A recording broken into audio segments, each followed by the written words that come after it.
Salutations spéciales à toutes et à tous, chers téléspectateurs et auditeurs des Ecopolis RTV ex ma bannière. Nous vous souhaitons une très bonne condition d'écoute de cette émission entretien d'aujourd'hui, à l'honneur de recevoir pour vous le docteur Floribert Melanda.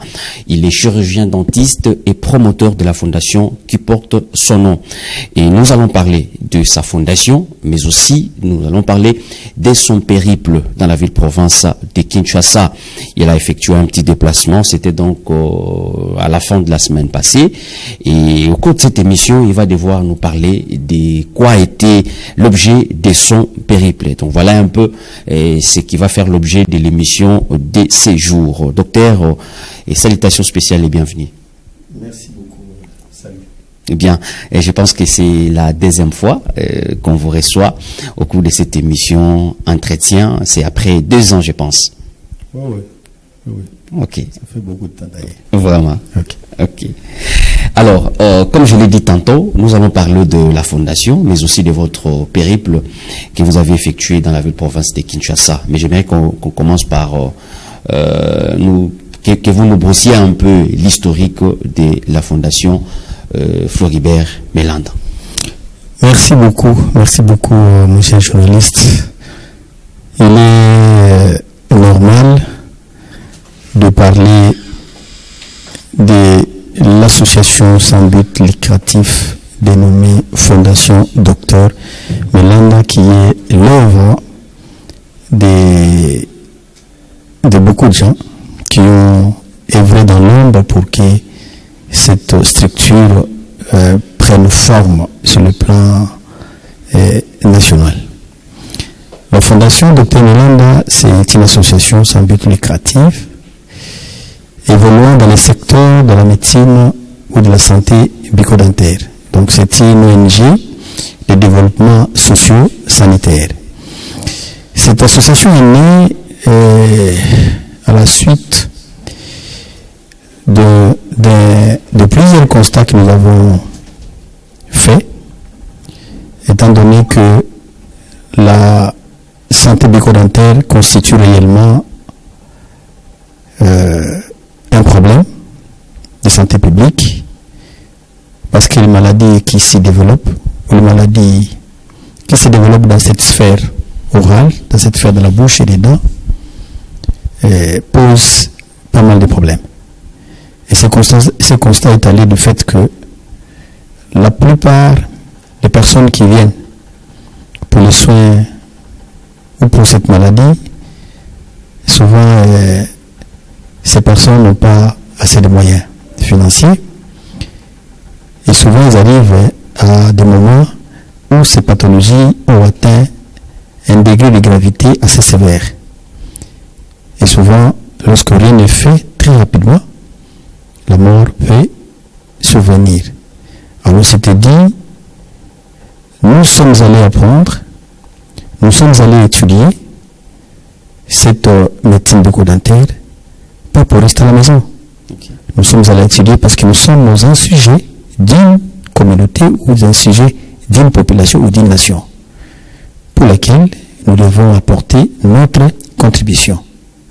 Créer tout à fait une association, un cadre qui permettra que les nécessités, les personnes qui sont dans les besoins accèdent à des soins de santé bucco-dentaire de qualité à des moindres coûts. Cela ne va pas parce qu'ailleurs, la médecine bucco-dentaire étant une spécialité de la médecine, les actes qu'on pose dans ces secteurs coûtent énormément cher. Ce qui fait que les gens n'ont pas souvent ces moyens pour se faire soigner. On se dit non, sinon ça ne sert à rien d'aller apprendre et venir servir la République. Dans ce secteur qui est le nôtre, c'est de créer un cadre à l'issue duquel nos membres, tout comme la population d'une manière générale, d'accéder aux soins de santé dans des cabinets bucco-dentaires de proximité. Okay. Voilà. Dans des cabinets bucco-dentaires de proximité, mais qu'avez-vous comme matériel? Comment vous faites pour la prise en charge de vos membres? Ah oui, la prise en charge de nos membres est la moindre des choses. Parce que pour qu'on arrive à mettre sur le pied une ASBEL, c'est un fruit de longue date, des réflexions de longue date. Nous avons pensé, nous avons fait des petites économies, nous avons épargné le peu qu'on gagnait depuis qu'on a commencé cette profession de la médecine bucco-dentaire, et nous sommes parvenus, grâce au concours des membres fondateurs de l'ASBEL, à réunir, tant peu soit-il, les petits moyens qui nous ont permis d'acquérir du matériel pour le travail proprement dit qui concerne notre secteur. Nous avons eu le matériel, bien que pénible, mais nous avons eu quand même. C'est parmi les objectifs majeurs. Créer des cabines de proximité pour permettre aux gens d'accéder aux soins de santé au lieu de faire de longues distances. Dans le temps où vous arrivez dans une ville, vous n'avez qu'un service de dentisterie dans un seul hôpital. Ok, les matériels sont là, on est en train de nous lancer. Oui, donc un seul service ou deux services où les gens doivent faire de longues distances pour accéder aux soins. Mais parfois, quand ils arrivent dans ces services existants, le plateau technique n'est pas large. Ok. N'est pas large. Alors que dans le droit des soins bucco-dentaires, il y a des pathologies pour lesquelles, par exemple, qui ne nécessitent pas, je donne un petit exemple, qui ne nécessitent pas une extraction dentaire, par exemple. C'est une dent qu'on peut encore conserver dans la mâchoire, mais puisqu'on n'a pas autre chose pour conserver cette dent, le malade est en face de moi, qui se tord de douleur, pour l'aider, n'est-ce pas? On passe par une extraction, par exemple. Voyez? Alors que une pathologie, bien qu'il amène des douleurs, qui réveille des douleurs assez atroces, mais après examen minutieux de cette dent ou de cet élément, vous conduit à poser un schéma de traitement, parfois un schéma de traitement qui va vous permettre de conserver cette dent sur la mâchoire. Ok. Et là, ça exige un plateau technique assez large, souvent qu'on ne trouve pas dans des cabinets. Vous voyez? Dans les cabinets. Donc, on passe par l'extraction. Or, quand on fait une extraction, on crée une brèche sur la mâchoire. C'est-à-dire, si c'est une dent qui est entrée dans la mastication, par exemple, c'est que vous n'allez plus, le vide ne va plus broyer les aliments que vous allez consommer. Voyez? Et si les vides vont se pérenniser ou se créer sur les mâchoires, c'est que vous n'allez plus bien mastiquer, vous n'allez plus bien manger. Et si vous ne mangez pas bien, vous allez commencer à avaler des aliments tels que vous les consommez. Et alors que la digestion commence dans la bouche, avant que l'estomac prenne l'élan. Donc vous commencez par mâcher, et vous avez une bol alimentaire que vous allez basculer, qui va aller dans l'estomac, et l'estomac va faire la suite.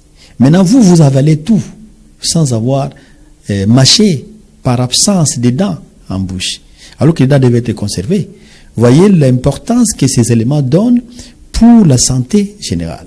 À ce moment-là, l'estomac va commencer à se battre, à digérer les aliments qui n'ont pas été broyés. Vous savez la conséquence? L'estomac pourra en souffrir tôt ou tard. Et vous commencez à vous plaindre des maux d'estomac. Tout simplement parce que dans la bouche, où la digestion devait commencer, il n'y a plus d'éléments. D'où il faut approcher, il faut créer et apporter du matériel, n'est-ce pas, qui va donner aux médecins, chirurgiens dentistes, d'exercer aisément leur travail là où ils sont pour la meilleure prise en charge. Voilà un peu ce qui nous a motivés, de pouvoir chercher et trouver du matériel, même de seconde main, puisqu'on peut encore les utiliser, parce qu'acheter le matériel de première main, c'est pas facile, ça coûte énormément cher.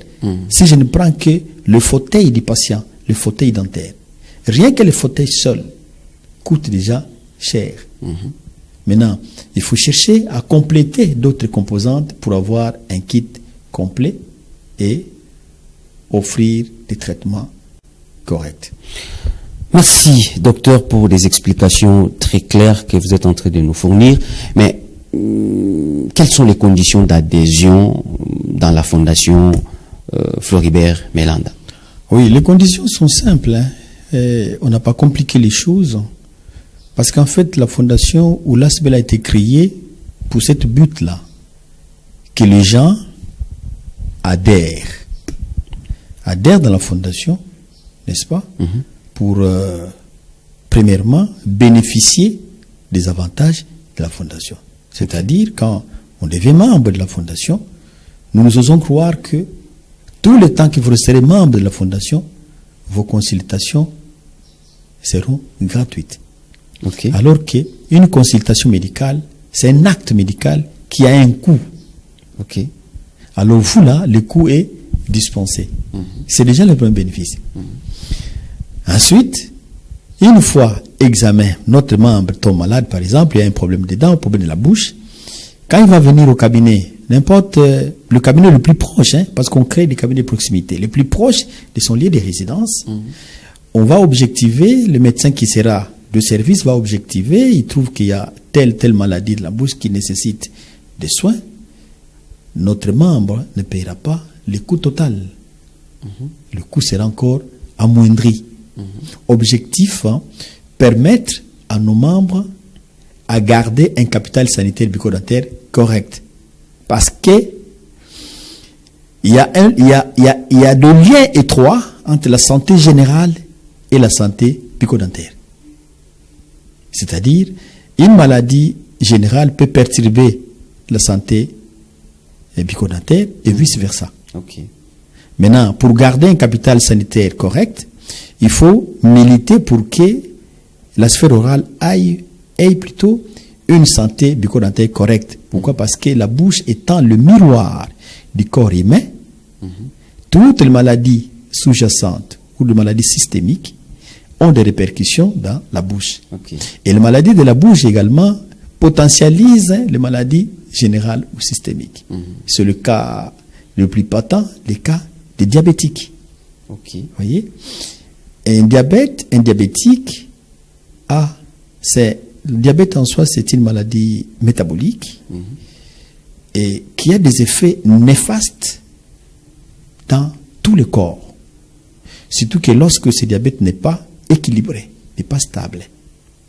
Ce sont les tissus terminaux qui payent les prix. Or, dans la bouche, vous avez déjà les tissus de soutien, peuvent en souffrir. Et c'est ce qui fait que les diabétiques qui font souvent les parodontopathie, qui est un groupe de pathologies qui entraîne des dégâts dans le corps humain. Mais tout part de la bouche. Même cela, parce que même quand vous prenez l'insuline pour ceux qui sont déjà insulinodépendants, des infections parodontales, en fait, compromises. Donc, ils arrivent à compromettre même l'absorption de l'insuline. Et ça perturbe complètement la santé du diabétique. Et des conséquences peuvent être émaillées à travers le corps. Il y a d'autres organes qui peuvent en souffrir. D'où, il faut garder une santé bucco-dentaire correcte grâce aux consultations régulières et à l'assainissement régulier de la bouche pour conserver un capital sanitaire correct. Et ça vous permettra que tout le corps soit en bonne santé. Bien. Alors, pourquoi n'avez-vous pas prévu aussi de sensibiliser? Vous avez juste prévu de prendre en charge, mais il n'y a pas de mécanisme pour dire à vos membres et d'éviter de tomber malade, d'avoir des maladies de la bouche. Non, c'est pas la thérapeutique, c'est une étape.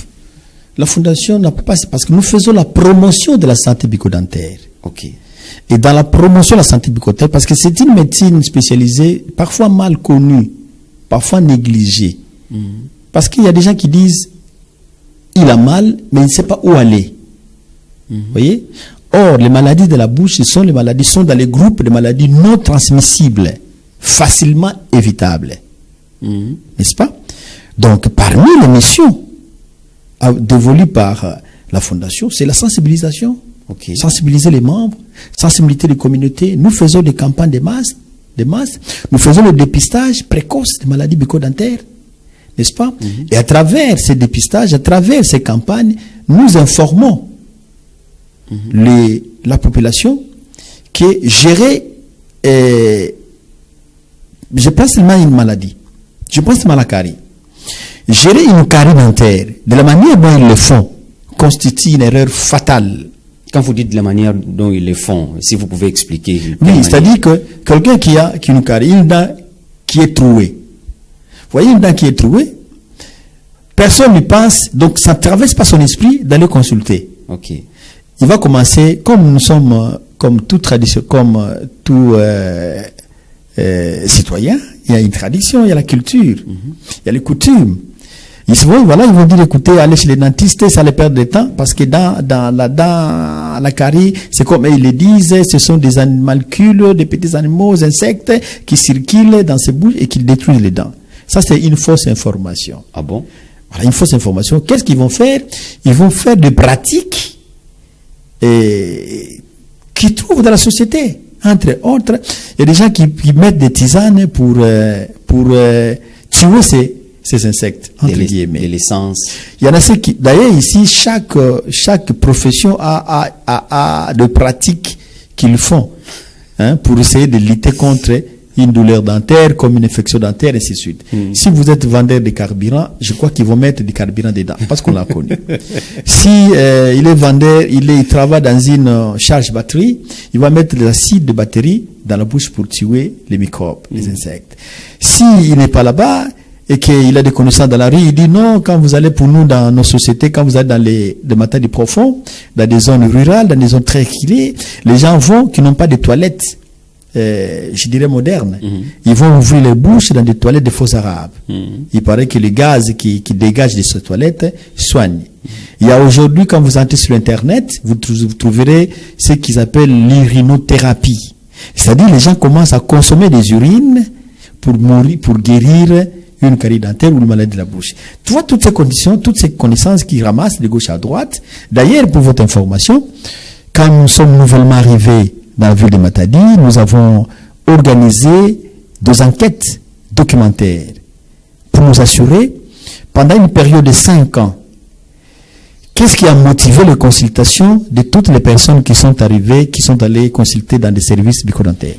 Je vous assure, nous avons eu des informations je dirais, douloureuse, de pratiques que les gens faisaient. Il y a presque 60% des gens buvaient des urines 3 fois par jour, matin, midi, soir, et que ça guérissait. Mais au fini, si l'infection n'est pas arrêtée, il va arriver à l'hôpital avec des joues gonflées, la tête gonflée, et parfois il mourait. Les urines n'ont rien fait. Donc la maladie, soit les maladies de la bouche, peut amener aussi à la mort. Tout à fait. Oui. Parce que lorsque la prise en charge n'est pas instaurée à temps, et que la personne se trouve dans un tableau clinique très avancé, il fait ce que nous appelons un phlegmon dentaire. Parce que les phlegmons s'envahissent plusieurs régions où les pus vont diffuser en détruisant tous les tissus. Et la personne peut faire un sepsis. L'infection pénètre dans l'estomac circulatoire et la mort se présente. C'était une parenthèse. Oui. On a beaucoup de choses à dire. Oui. Je pense qu'on va organiser une autre émission élaborée pour que vous nous parliez seulement de ces maladies de la bouche qui peuvent, vous venez de nous informer que ça peut aussi entraîner des cas de décès. Oui. Donc il faut vraiment en parler. Alors, et si cette personne qui vous suit maintenant là, il a besoin de devenir membre de la fondation, il doit faire quoi? Oui, c'est d'arriver là où le service est opérationnel. C'est-à-dire, là où la fondation a intégré des cabinets médicaux bucco-dentaires. Notamment, vous allez à l'hôpital général de référence de Kiamvu, il y a un cabinet bucco-dentaire. C'est un lieu idéal pour pouvoir entrer en contact avec le membre de l'ASPEL. Vous pouvez manifester votre volonté et vous serez pris en charge. Vous arriverez également au centre de rééducation et de réhabilitation handicap physique Nzoa Salassani.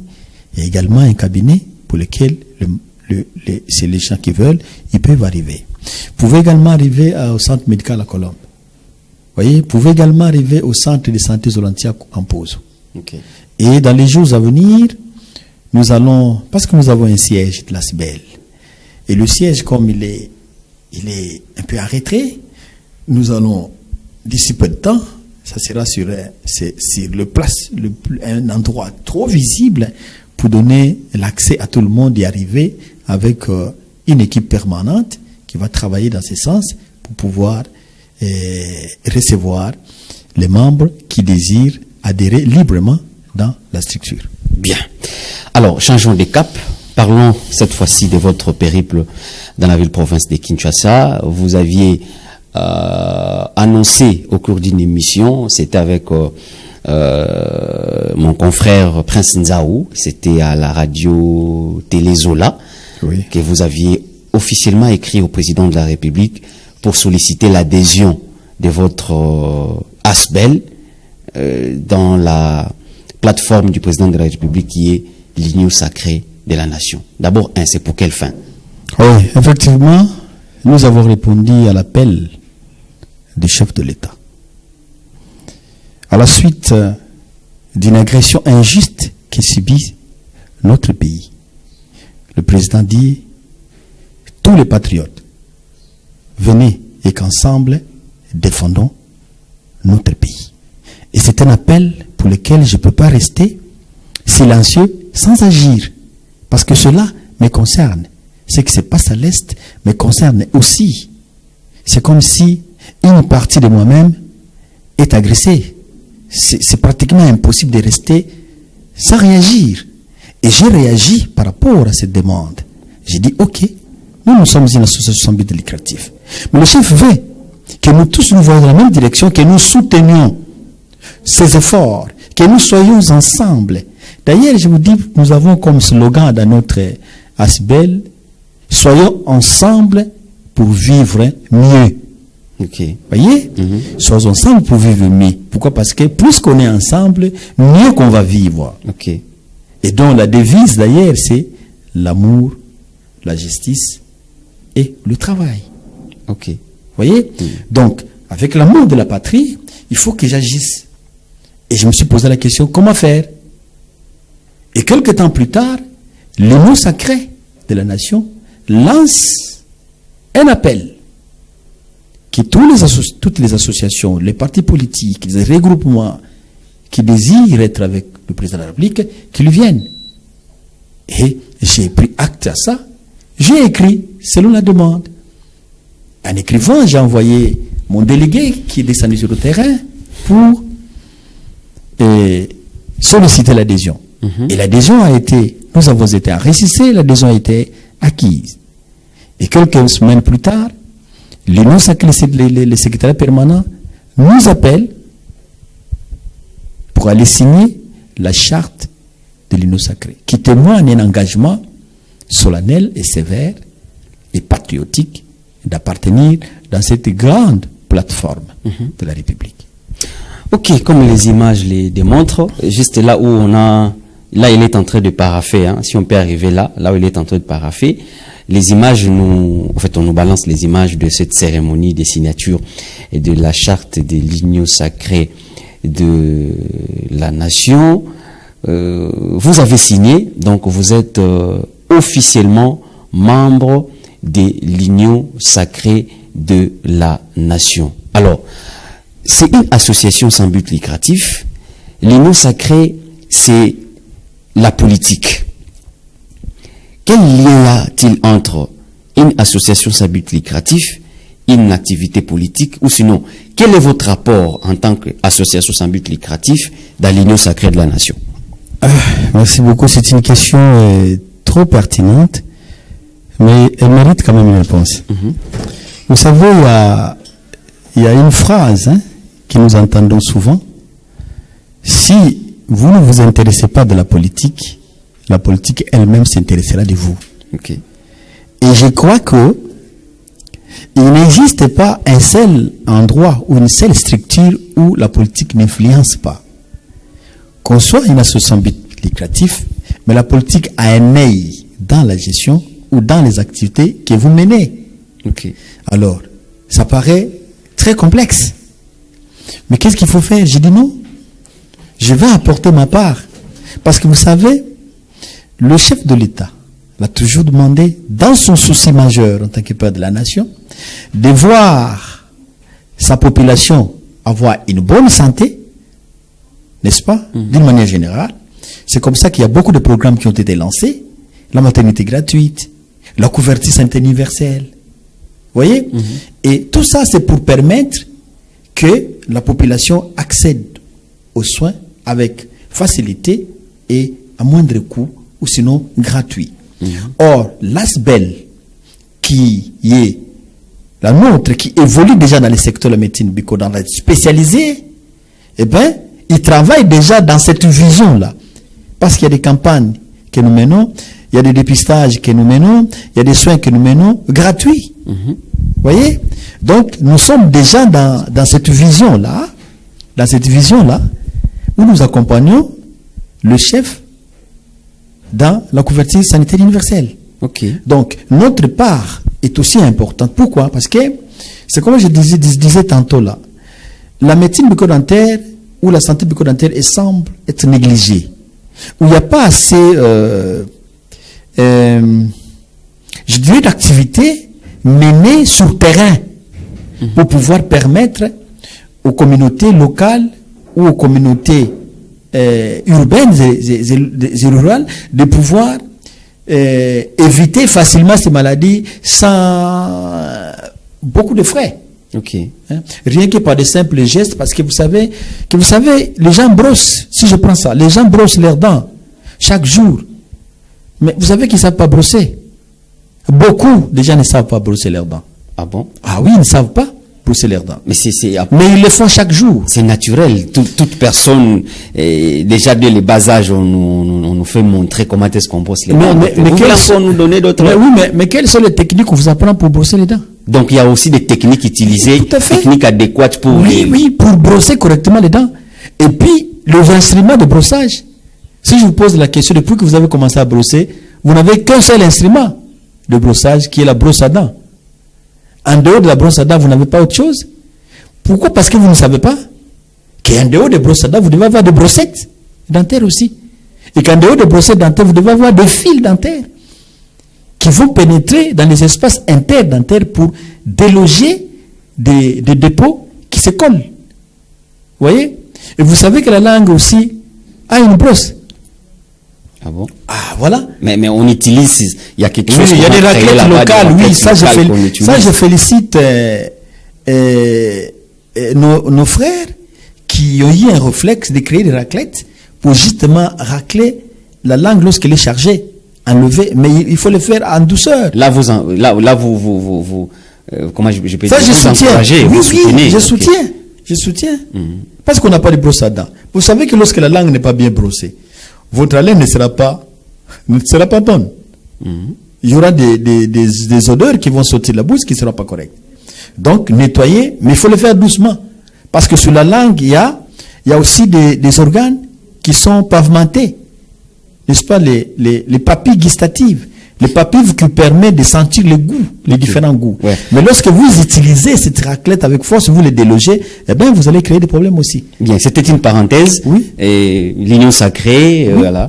Et la couverture sanitaire universelle. Oui, ça fait partie aussi de la promotion de la santé bucco-dentaire que nous apportons à ce stade, le plus haut. Parce qu'une santé bucco-dentaire perturbée, vous n'allez pas réfléchir. Je donne un exemple. Vous vous réveillez un bon matin avec une douleur atroce et qu'on vous donne, par exemple, une responsabilité à accomplir. Est-ce que vous allez réfléchir? Ça, je ne suis pas sûr. Parce qu'il y a des douleurs qui sont insupportables. Donc, vous allez commencer à soigner les membres de l'union sacrée. Mais l'information va diffuser qui vont apprendre que la santé... Vous savez, vous êtes en face d'une autorité. Vous êtes en face d'une autorité, mais parfois, on regrette un tout petit peu. Parce que nous, notre déformation, c'est quoi? Quand vous êtes en face de moi, je ne regarde pas ton visage. Moi, c'est la bouche que je regarde. Vous voyez? Et quand je regarde la bouche, le moins de sourire... Voilà, docteur, on nous fait la cérémonie. Vous êtes en train de signer la charte de l'union sacrée de la nation. Le moins de sourire, je verrai dans votre bouche si elle est en bonne santé ou pas. Voilà. Donc vous vérifiez nos bouches. Je vérifie tout à fait. C'est ça la déformation que nous avons. Je dis maintenant, je me pose la question. Celui qui est en face de moi, c'est une autorité. Est-ce que c'est que sa bouche n'est pas bonne? Vous voyez ce que ça fait? Maintenant, soit il n'a pas l'information. Voyez?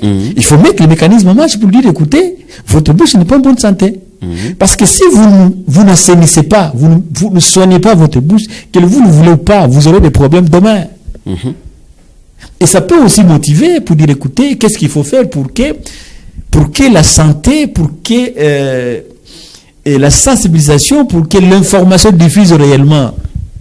Parce que quand on décide, il faut aussi décider, il faut aussi penser à la santé bucco-dentaire. Ok. Je vous dis qu'il y a des gens qui ne savent pas que nous sommes là. Vous voyez? Ils sont surpris, on l'a transféré dans un état compliqué.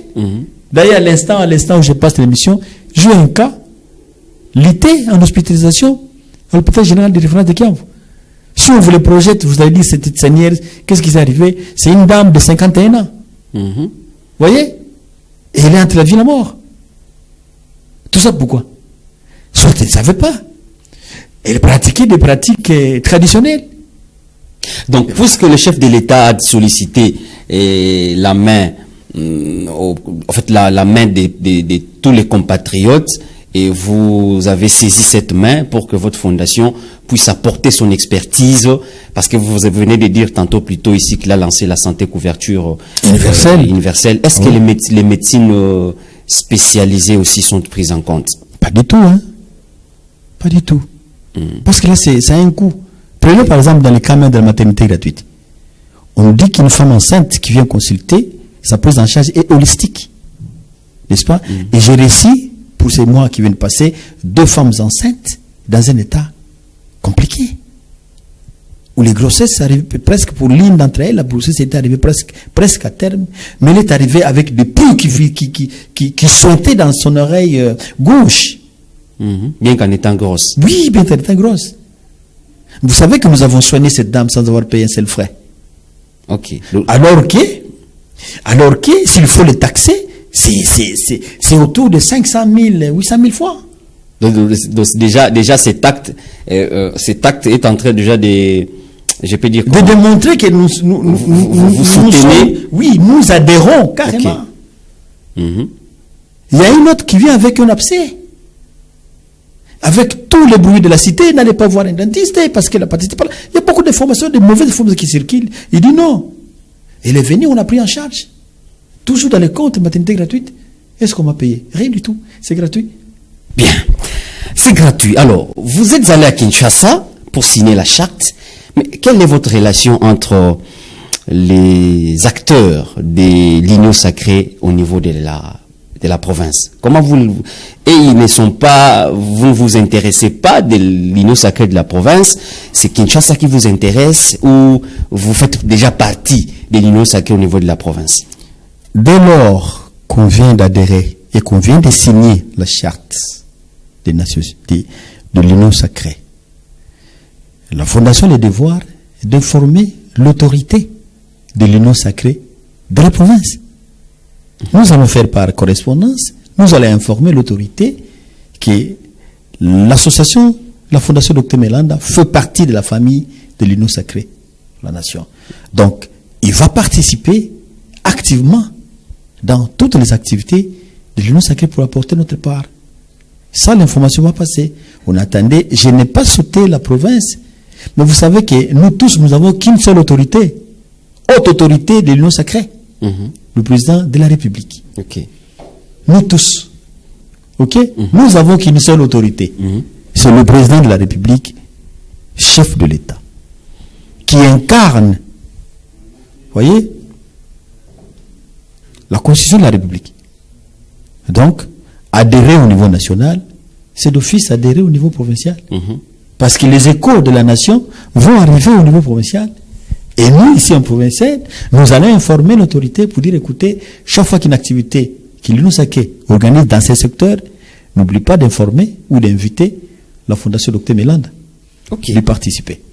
Ok, nous allons parler de l'ICO tout à l'heure ici, parce qu'on me fait signe que nous arrivons déjà à la fin de notre émission. On va parler de l'ICO parce que vous êtes aussi un cacique du parti politique cher au VPM de l'intérieur, et le professeur Daniel Mukoko Samba, qui fait aussi partie de l'Union sacrée. Mais qu'est-ce qui fait que vous n'aviez, parce qu'en vous entendre parler, vous n'aviez jamais assisté aux réunions de l'Union sacrée au niveau de la province? Pourquoi avez-vous attendu d'abord signer la charte et puis informer l'autorité au niveau provincial? Oui, je n'ai pas voulu mettre la charrue avant le bœuf. Hein? Oui. Je n'ai pas voulu mettre la charrue avant le bœuf. Ok. Ouais, fallait suivre cette logique-là. Parce que nous, en tant qu'une association sans but lucratif, nous avons les membres sympathisants, nous avons les membres effectifs, nous avons les membres d'honneur. Ok? Ces membres disent, mais président, l'occasion est là. Allez-y, nous voulons participer, nous aussi, à apporter notre part. Donc, je suis allé, en tant que président de l'ASPEL, adhérer dans cette plateforme. Ok. Et voilà, je suis arrivé. Bien. Alors, parlons maintenant de l'ICO. C'est parti cher du VPM de l'économie nationale, le professeur Daniel Mukoko Samba. J'aurais appris qu'il y a des tensions. Hein. J'aurais appris qu'il y a un sérieux problème au niveau de l'ICO, au niveau du Congo central, précisément à Matadi. Quelle est votre position actuellement avec votre parti politique? Non, vous savez que le parti politique a des objectifs bien définis et bien précis. Le parti politique ne lutte que pour conquérir le pouvoir. N'est-ce pas? Tout ce qui entoure le parti politique, c'est dans ce sens-là. Vous ne pouvez le devenir que lorsque vous œuvrez en tant qu'acteur politique, aussi dans un parti politique, dans ces genres d'objectifs. L'ASBEL a des objectifs sociaux et sanitaires qui peut contenir tout le monde sans exception. Que vous soyez de l'UDPS, que vous soyez de l'Union congolaise, que vous soyez du PALU, que vous soyez des AFDCAV, que vous soyez des AVC, tout ça, vous êtes citoyen membre, votre corps pour avoir de problème, vous pouvez appartenir à la fondation Dr Méland, sans problème, sans rancune. Voyez? Mais lorsque je dois exprimer mes ambitions politiques, eh bien, le cadre idéal, c'est le parti politique. Voilà. Et c'est là où Dr Mélanda a adhéré ou avait adhéré dans l'Union congolaise. Parti cher au VPM de l'économie nationale. Là, c'est le cadre pour exprimer les ambitions. Je suis allé et je suis l'un des cadres de l'Union congolaise au Congo central. Alors, évoquer qu'il y a des problèmes, je ne veux pas entrer dans ces champs d'action. C'est à vous d'éclairer l'opinion publique, parce que c'est ce que nous on aurait entendu, qu'il y a une tension, qu'il y a un sérieux problème au niveau de l'ICO au Congo central, précisément dans la ville dans la ville de Matadi. Pas du tout, parce que personnellement, je ne suis pas conflictuel. Hein. Personnellement, je suis dans l'unité. Pour moi, tout ce que je sais, c'est l'union qui fait la force. Oui, dans une famille, il y a peut-être des ambitions, des tendances, mais je n'entre pas. L'affaire est entre la main de l'autorité morale du parti, qui doit identifier le problème s'il y en a, et qui doit organiser, s'il le veut, les choses telles que ça doit être, pour concourir au bien-être des militants, au bien-être du parti et à la réputation du président national. Pour moi, je suis là, je participe d'une manière évidemment pas chaude. Hein. Depuis toujours, c'est ma façon de travailler, de parler des gens qui veulent appartenir parce que l'Union congolaise a un très bon projet de société. Mais vous êtes devenu froid, docteur Floribert. On a vu, vous avez fait flotter les drapeaux de l'ICO à Matadi. Même tous ces derniers temps, apparemment, vous êtes rentré dans votre coquille. Non, pas du tout, parce qu'il faut voir, à l'époque, il y avait aussi les enjeux électoraux. Il y avait les élections. Et on ne pouvait pas aller aux élections sans appartenir à un parti politique. Et là, je m'étais bâti bec et ongle. Vous voyez, parce qu'il y avait plusieurs objectifs à atteindre. Il faut drainer plus de masse, plus de militants de l'Union congolaise qui seront ou qui étaient à l'époque les électeurs. Il fallait implanter les partis parce que les partis venaient de naître. On n'avait pas encore beaucoup d'assises. Le parti venait de naître. Il fallait l'installer. Il fallait se mouiller les maillots pour que cela se fasse réellement. Entre-temps, je partais, la fondation à gauche, le parti à droite, tous ensemble on concourait vers un but pour qu'on soit, qu'on ait des votants. Vous voyez, c'est tout à fait normal à ce moment-là qu'on sente qu'on était dans une chaleur, dans une chaudière, où à gauche, à droite, on partait, on faisait des bruits.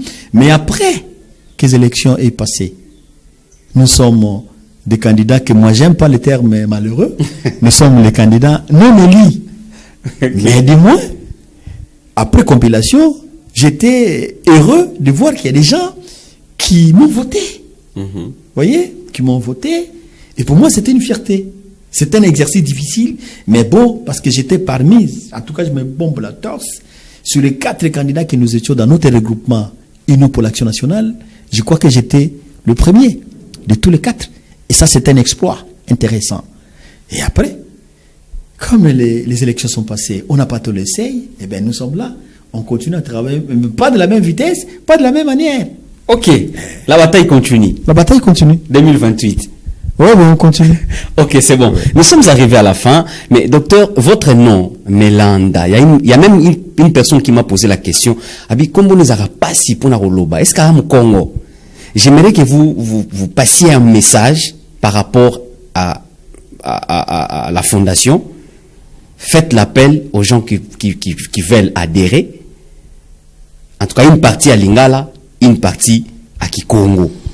Vous savez, j'ai même fait un constat pendant la période là des challenges et tout ça. J'arrive dans un quartier, je regarde la masse qui me regardait, je me suis dit comme si ces gens se posent une question sur ma personne, sur mon identité. Oui. Je me suis posé, mais est-ce que comment est nickel, est-ce que Nani est nickel, est-ce que on commençait à m'attribuer des parties. J'ai dit non, j'ai compris tout de suite le message et je me suis identifié. Okay. Melanda Ndungidi Floribert. On avait même les mêmes postes noms que le gouverneur sortant, Giban Ndungidi. Oui. Moi, c'est Melanda Ndungidi Floribert. Donc, Nsaku Nevunda. C'est les clans de ma mère. Donc, je suis de la lignée des prophètes du royaume Congo. Les messages, parce qu'on est à la fin, lancer le message. Je suis Nsaku Nevunda. Vodia Vunda, Vonoa, Vunda. C'est ce que ça signifie. Donc, Kimvuka kia Fondation Dr. Melanda, kia beto kina. Parce que nginu zina yeto, zambote zina, kadi, mlebo umosi, kausukula nga luseko. Tukala kintua adi, toi qui tome saboto kibeni, toi qui noanisa, et toi qui sadisa. Quand vous voyez ngidi moko, c'est kamalensa vanga mako. Mboto kala kimosi, c'est le seul slogan. Ina yeto, tukala va kimosi, toi zinga, wambote. Soyons ensemble pour vivre mieux. Ibo na tuzi. Nabaninga mususu titolobi nazap vraiment un Congo autoba de père et de mère 100%. Hein, mon Congo 100% tata mono, vous êtes en cours, c'est les clans, vous êtes en cours. Okay. Donc c'est eux les propriétaires de la commune de Mvuzi. Okay. Mvuzi c'est les clans Mvuzi d'Yankou. Okay. Mvuzi d'Yankou. Donc je suis natif naturellement. Donc kinanzenza ko nazamu payate naza na mabele bakoko na ngai soki batbana posa ba kota na soki batbana posa ba kota na fondation ba bakoko na hôpital général na Kiamvu, bakoko mapena na Nzoa Salasani, bakoko mapena centre médical à Colombe, bakoko mapena na centre de santé Zolantiaku. Ce sont des sites sûrs où okomi okuti mutoyambiyo pe asungiyo pour kota na kati ya fondation eza eloko na biso tous à la bomoko poyango to kabonate awa rankine za te awa adversité ezate ezali santé qui est priorité des priorités la santé de la bouche et des dents est tributaire de la santé générale. Donc, santé nous a malamu, bokolongono banzoto, ya munoko za malamu, nzoto no pego za la kimia. Oui. Merci. Nous sommes arrivés à la fin de cette émission. Docteur Floribert Melanda, vous nous avez honoré pour avoir accepté notre invitation. Merci beaucoup. Merci à l'équipe technique, Ronsar Kondé, Spark Ntamba. Merci à vous, chers téléspectateurs et auditeurs des Ecopolis RTV ex Mabanière. Nous avions eu l'honneur de recevoir pour vous le docteur Melanda Ndongi Di Floribert. Il est promoteur de la fondation Dr Floribert Melanda. Nous avons parlé de sa fondation, mais aussi de la cérémonie de la signature de la charte de l'Union sacrée dans la ville-province de Kinshasa. Nous sommes arrivés à la fin. Au revoir.